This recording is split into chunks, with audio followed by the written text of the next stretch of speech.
Chers élèves, bonjour. Aujourd'hui, on va traiter le chapitre relatif à la gestion des stocks qui s'inscrit dans le cadre de la partie intitulée « L'organisation de l'approvisionnement », première partie de votre programme d'économie et organisation administrative des entreprises. Ce chapitre s'adresse aux élèves du deuxième année du baccalauréat sciences de gestion comptable. On rappelle que le chapitre précédent portait sur la fonction achat, premier volet important de l'approvisionnement, du fait que l'approvisionnement se définit au sens large comme étant l'acte d'achat et l'acte de stockage.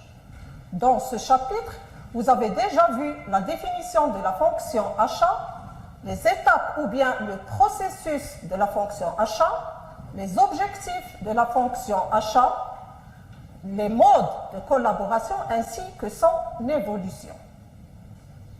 Le chapitre d'aujourd'hui s'articule autour du deuxième volet de l'approvisionnement étant le stockage.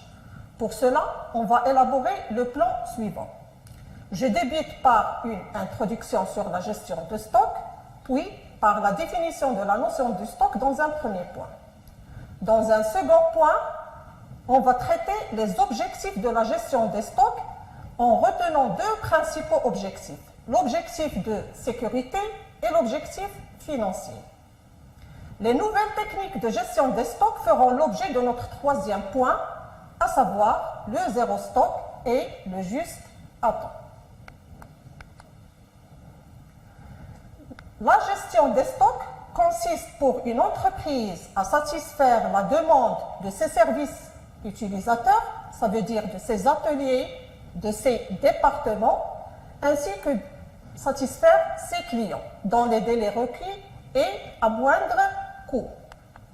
Elle permet donc de répondre aux besoins de précaution et de prévision en permettant la constitution de stocks de matières premières, de matières et fournitures consommables, de marchandises, etc., nécessaires au bon fonctionnement des activités de l'entreprise.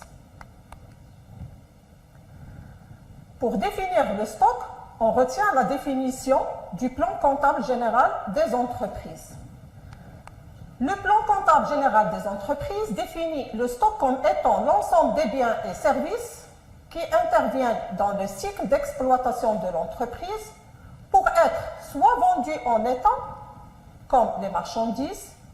Donc, une marchandise, c'est un bien qu'on achète et quand les entreprises le revendent en son état, ça veut dire sans transformation, ou après production ou transformation, lorsqu'il s'agit de produits finis ou de produits en cours.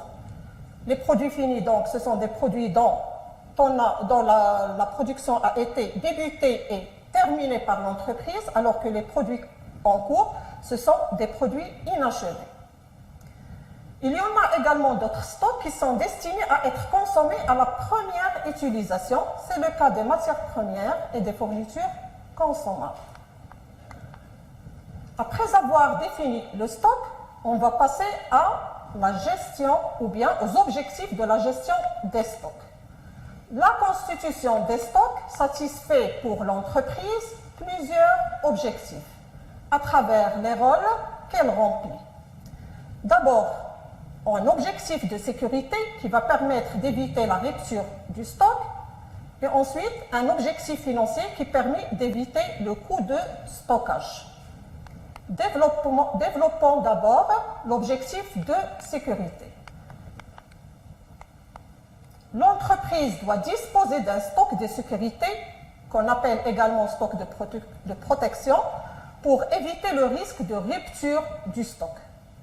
En effet, chaque entreprise doit avoir un stock de sécurité ou un stock de protection qui constitue la quantité de stock qui doit être gardée en permanence dans l'entreprise et qu'elle ne peut l'utiliser qu'en cas de retard de livraison.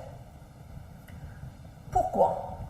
Pour se protéger contre les fluctuations des approvisionnements, par exemple des retards de livraison de la part des fournisseurs, et pour éviter également le cas des fluctuations des cours, ça veut dire des augmentations ou bien des diminutions des prix des matières premières et des produits énergétique. Ces fluctuations qui peuvent entraîner une rupture de stock, et cette rupture de stock, il peut généralement engendrer beaucoup de problèmes pour l'entreprise, tels que l'arrêt de la production, l'insatisfaction des clients, la baisse du chiffre d'affaires et la détérioration de l'image de marque et de la notoriété de l'entreprise. Du point de vue financier, la réduction du niveau de stock permet de réduire plusieurs coûts, à savoir les coûts de possession des stocks, les coûts de la gestion matérielle des stocks et le coût de la passation de la commande.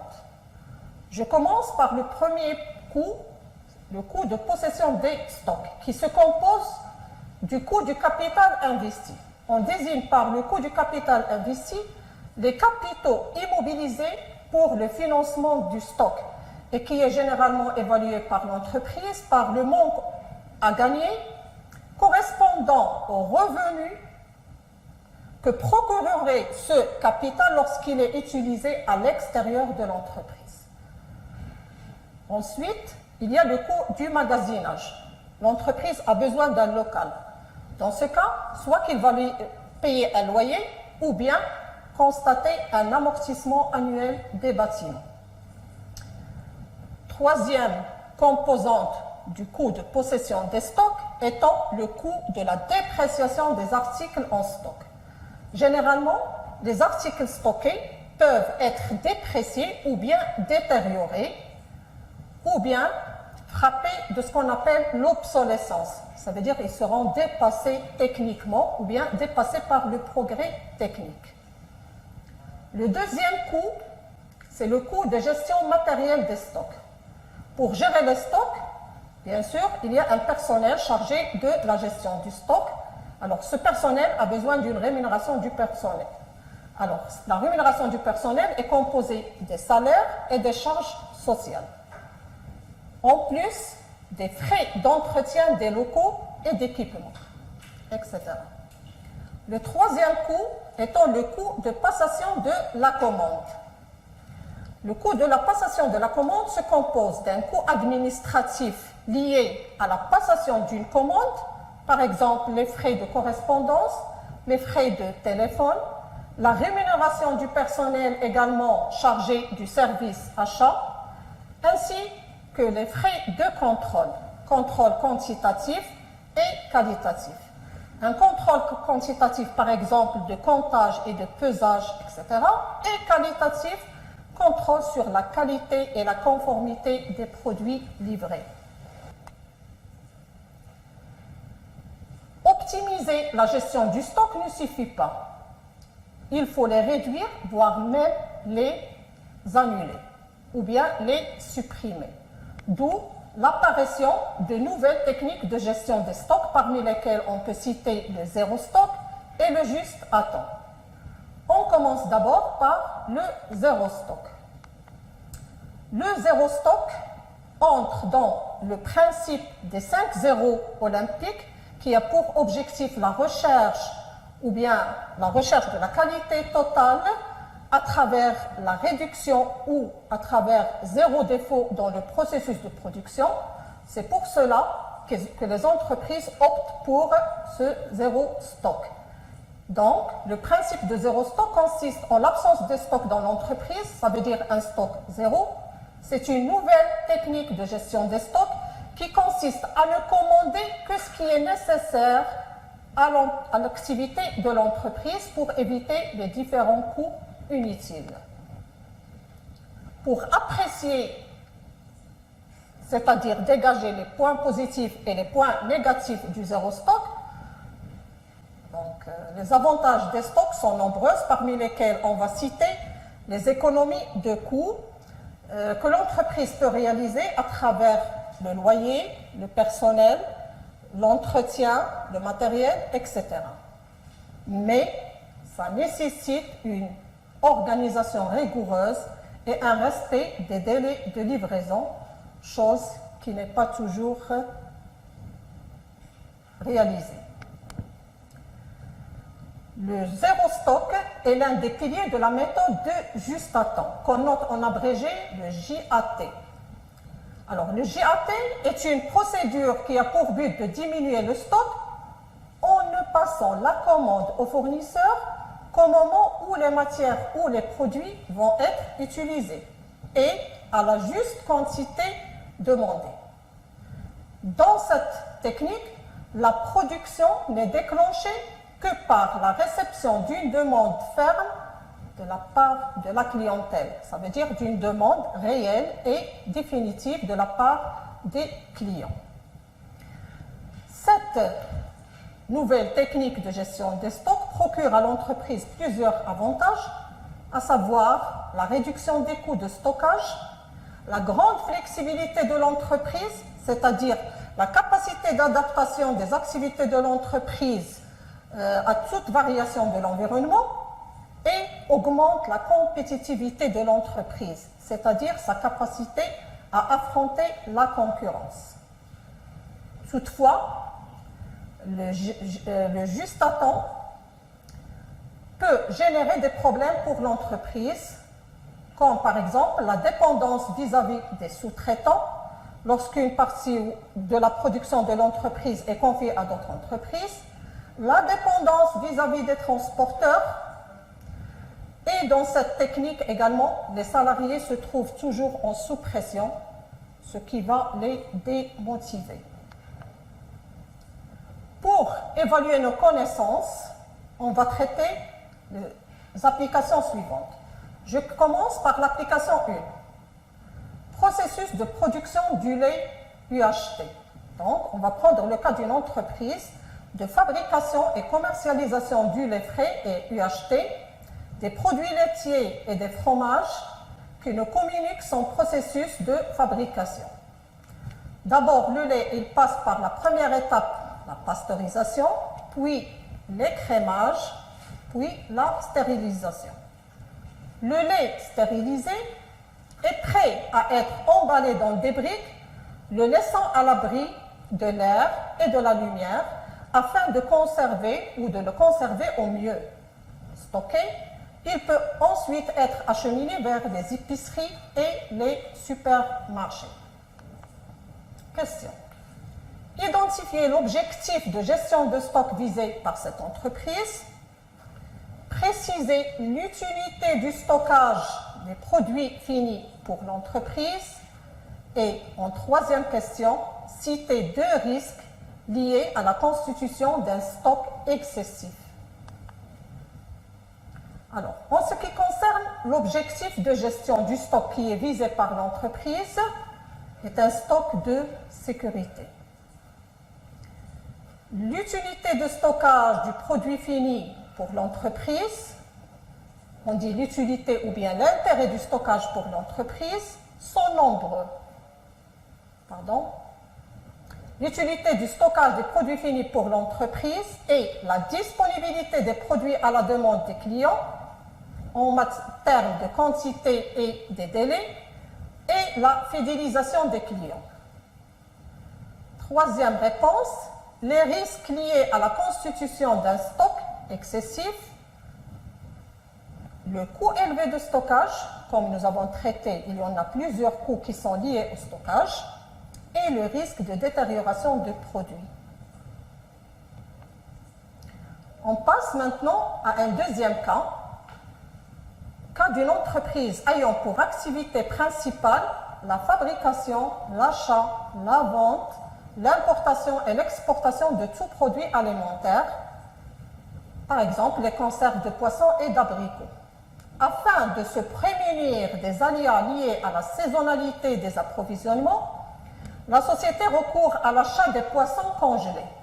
Elle dispose par ailleurs d'entrepôts frigorifiques de grande capacité au sein de ses usines qui lui permettent, en cas d'approvisionnement très important, de conserver pendant la période voulue un stock tampon de matières premières permettant de réguler les flux de production. On désigne par stock tampon des matières, des produits qui sont conservés pour faire face à une soudaine augmentation de la demande. Question. Relevez le ou les objectifs de la gestion des stocks des poissons pratiqués par cette société. Alors, d'après le document, les objectifs de la gestion des stocks des poissons pratiqués par la société sont se prémunir des aléas liés à la saisonnalité des approvisionnements. Ça veut dire se protéger contre tout changement de l'environnement en matière de la demande. Parfois, il y a des saisons de l'année où il y a une forte demande. Par exemple, on peut parler de haute saison. Et parfois, il y en a des périodes où il y en a une basse saison. Ça veut dire où la demande chute. Le deuxième objectif, toujours de la gestion des stocks des poissons par la société, c'est de réguler les flux de production. Application 3. Une entreprise vous fournit les informations suivantes. Sa consommation mensuelle, elle est de 6 000 unités. Le réapprovisionnement, elle est mensuel. Ça veut dire un mois, sachant qu'un mois, c'est le 30 jours. Le délai de livraison est de 12 jours. L'entreprise constitue un stock maximum de 7 200 unités. Le stock de sécurité représente 20% du stock maximum. Les questions ou bien le travail à faire, déterminer d'abord le niveau du stock de sécurité, le niveau du stock minimum et la date de la passation de la commande. En deuxième question, une rupture de stock de 800 unités est survenue lors de la réception d'une commande. Déterminer la durée de rupture du stock. Troisième question, citer les causes et les conséquences de cette situation. Alors, pour la première réponse, en ce qui concerne le stock de sécurité, le stock de sécurité, d'après le document, il représente 20% du stock maximum. Avec un stock maximum de 7200 unités, donc fois 20%, ça va donner 1440 unités comme stock de sécurité. Et on a dit que le stock de sécurité, c'est la quantité que l'entreprise normalement doit garder en permanence et qu'elle ne doit l'utiliser qu'en cas de retard de livraison.